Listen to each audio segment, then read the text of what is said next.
The stars had always been quiet in the outer reaches of the Kalorian expanse.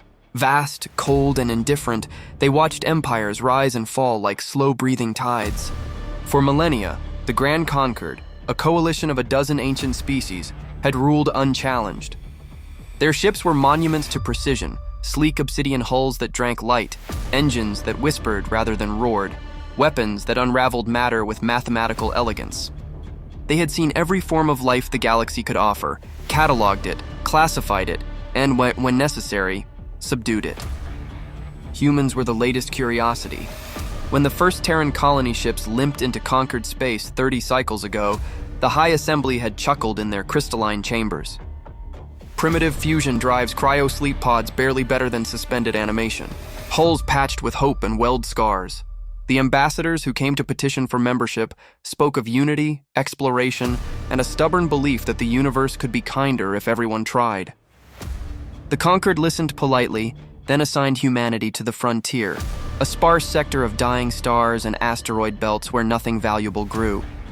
A polite way of saying, stay small, stay quiet, stay irrelevant. And for a generation, humanity did, until the reckoning. It began with a single distress beacon, faint and stuttering, broadcast from the edge of the Veil Nebula. A Concord patrol frigate answered first. What they found was wreckage. Not just any wreckage, but the shattered remains of an entire battle group. 30 heavy cruisers, pride of the Virith Dominion, torn apart like paper sculptures. No plasma scoring, no railgun punctures. The hulls had been crumpled inward, as if squeezed by an immense invisible fist. Among the debris floated the black and gold sigil of a species the Concord had never recorded, a stylized wing wrapped around a clenched human fist. The assembly convened an emergency session. Primitives, one elder hissed, mandibles clicking in disdain. They must have stumbled into a gravity anomaly. Or perhaps their reactors failed catastrophically. Another counselor, a tall, bioluminescent Lyrathi, tilted her crested head. And the Dominion ships crushed uniformly. No weapon we know could do that. Coincidence, the first replied. Or luck, humans are resourceful vermin. They scavenge, they adapt. But command, no. They lack the discipline. The hierarchy, the vision. The vote was unanimous. Dispatch a reclamation fleet. Recover the black box data, neutralize any lingering threats, and remind the newcomers of their place. The Armada assembled at the Concord's primary shipyard in the core systems. 80 capital vessels, screened by 200 escorts, supported by repair tenders and science cruisers. Command fell to Admiral Vexthra of the Zorath, a veteran whose carapace bore the scars of 100 pacification campaigns. He regarded the mission as little more than pest control. Humans, he rumbled to his bridge crew as the fleet translated into hyperspace, are clever apes who learn to throw rocks into space.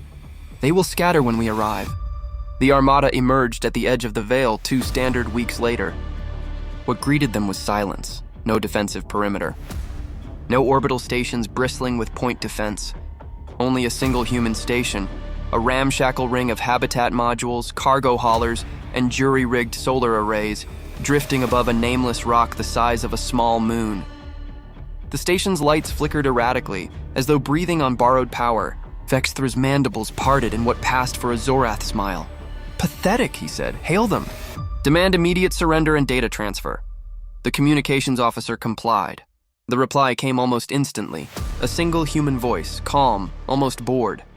This is Captain Elias Kane of the Terran Auxiliary Fleet. State your business. Vexthra leaned forward. This is Admiral Vexthra of the Grand Concord Reclamation Force. You occupy restricted space. You possess stolen military data. Surrender now or be erased. A pause, then softly, erased. Interesting choice of words. Tell me, Admiral, have you ever tried to erase something that refuses to stay gone? Before Vexthra could respond, sensors screamed. Across the black, hundreds, then thousands of signatures lit up. Not new arrivals, not reinforcements from some hidden base. The debris, the shattered Dominion hulks, the scattered armor plates, the drifting reactors, all of it moved. Not randomly, not drifting with momentum, coordinated. Engines long thought cold flared back to life. Magnetic grapples locked hull sections together. Makeshift thrusters, welded from salvaged parts, fired in perfect synchronization. The wreckage was knitting itself into something new. Something impossible, a fleet. Vexthra stared at the tactical hologram as the shape resolved, a jagged, asymmetrical armada. Ships that should have been scrapped now wore mismatched plating like battle scars. Gun batteries on some Dominion, some human, some unrecognizable tracked in unison. At the center, rising like a crowned predator, stood a vessel larger than any other. A hybrid beast formed from the spine of a Dominion dreadnought, grafted with human modular frames, its prow reshaped into a brutal ram. On its flank, painted in stark white, a single word, Phoenix. The human voice returned, still calm. "You came to reclaim what was lost, Admiral. We came to remember what we built from nothing." Vexthra's claws dug into the command throne. "Open fire, all batteries!" The conquered fleet obeyed instantly. Lances of coherent light stabbed across the void. Rail accelerators hurled kinetic slugs at relativistic speeds. The barrage should have turned the patchwork armada to vapor. It did not. Shields, cobbled from overlapping Dominion deflectors and human ablative composites, flared brilliant blue, absorbing the punishment. Counter-battery fire answered almost lazily. Streams of missiles launched from hidden tubes, guided by algorithms no conquered AI could predict. Point defense grids, by repurposed mining lasers, shredded incoming ordnance with surgical precision. And then the Phoenix moved. Not with the graceful arc of a conquered capital ship. Not with elegant thrust vectors, it lunged. Engines roaring like a wounded animal, it closed the distance in seconds, shrugging off direct hits that would have gutted lesser vessels. Its main weapon, a massive spinal-mounted accelerator no one had ever seen, hummed with rising power. A single beam erupted, not plasma, not particle, but something rawer. A lance of compressed gravity and kinetic force that punched straight through the lead Zorath cruiser. The ship folded inward like foil. Screams echoed across open channels, not human screams. Zorath Lirathi. Virith. The disciplined formations fractured as the patchwork fleet pressed forward, relentless, unafraid. Vexthra roared orders, "Flank them! Encircling maneuver Delta 9. But the human ships anticipated it. They peeled away in unpredictable vectors, some accelerating, some decelerating, some tumbling end over end to present fresh armor. They fought like they had nothing left to lose because most of them hadn't. On the bridge of the Phoenix, Captain Elias Kane stood motionless, hands clasped behind his back. Around him, the command deck was a chaos of salvaged consoles, mismatched chairs, and flickering screens.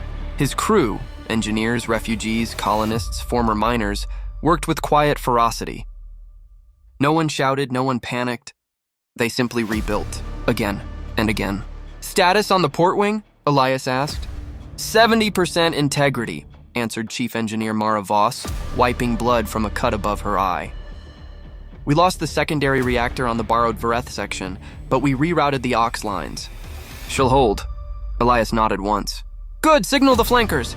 "We're going for the flagship." He turned to the viewport. The conquered Armada, once a perfect formation of gleaming black, now bled plasma and debris. Their weapons still spoke, but slower. Hesitant, they were beginning to understand. Back on the Zorath command ship, Vexthra watched the tactical display fracture. Friendly icons winked out one by one. The human fleet, or if it could be called a fleet, numbered barely 60 coherent hulls. Yet they maneuvered as though every scrap of metal remembered how to fight. "How?" he whispered. A junior officer dared speak. "Admiral, the reports from the Dominion wreckage. They fought to the last. But when their ships died, the crews did not abandon them. They stayed, they repaired, under fire in vacuum, with nothing but hand tools and desperation." Vexthra's mandibles trembled. "Impossible. Yet here we are," the officer said softly. On the Phoenix, Elias watched the Concorde flagship attempt to disengage. "Too late. Target the engines," he ordered. No killing blow, just enough to make them listen. A single gravity lance struck true. The flagship's drives flared, then died. It drifted, helpless. Silence fell across open channels. Elias keyed the comm once more. "Admiral Vexthra, this is Captain Kane. Your fleet is disabled but intact. Your crews are alive. We have no wish to end lives today, but we will defend what is ours. The data you came for, the black boxes of your lost ships, we have already copied. We will return them along with a message." A long pause. "What message?" Vexthra finally asked, voice stripped of arrogance. Elias looked at his crew, at the patched bulkheads, at the faces that had rebuilt an armada from graves. "Tell your Concorde this. We did not come to conquer. We came to survive." And survival is something humans have practiced longer than your empires have existed. We turn ruin into purpose. We turn loss into legacy. And when you try to take that from us, we build it back. Stronger, he exhaled slowly. Now go home, Admiral, and remember the name of the ship that lifted your dead from the dark. The channel closed. Across the battlefield, the Patchwork fleet held position, not advancing, not retreating, simply waiting. One by one, the Concord vessels powered down weapons. Escape pods launched toward repair tenders. Tugs moved in to tow the crippled flagship. Vexthra sat in his ruined command throne, staring at the image of the Phoenix. For the first time in his long life, he felt small, not defeated, understood. In the weeks that followed, the story spread through the core systems like plasma fire. Ambassadors whispered it in shadowed halls. Pilots recounted it in mess decks. Scholars debated it in academies. The humans had not won with superior technology. They had not outnumbered their foe. They had simply refused to let go. Of their ships, of their dead, of each other. And in doing so, they had reminded an ancient galaxy of something it had long forgotten. That strength is not measured in hull mass or firepower alone. It is measured in the stubborn, beautiful, infuriating refusal to accept ruin as final. Years later, when the Conquered finally invited humanity to the High Assembly, not as petitioners but as equals, a single human delegation arrived. At their head walked Captain Elias Kane, older now, silver threading his hair. He carried no weapon. Only a small data crystal containing every log, every repair order, every voice recording from the battle at the Vale. He placed it on the central dais. "This," he said quietly, "is what we are." The elders watched in silence as the crystal projected a single image. The Phoenix rising from the wreckage, engines burning bright against the dark. No one spoke for a long moment. Then the Larathi counselor rose. "We thought you were vermin," she admitted. "We were wrong." Elias smiled, small, tired, proud. "No," he said. "You thought we were weak, that's different." He turned to leave, then paused at the threshold. "Next time you face ruin," he added, "call us." We've had practice, the doors closed behind him. And for the first time, the galaxy understood what it truly meant to be human. If this story moved you, subscribe for more human stories from the stars.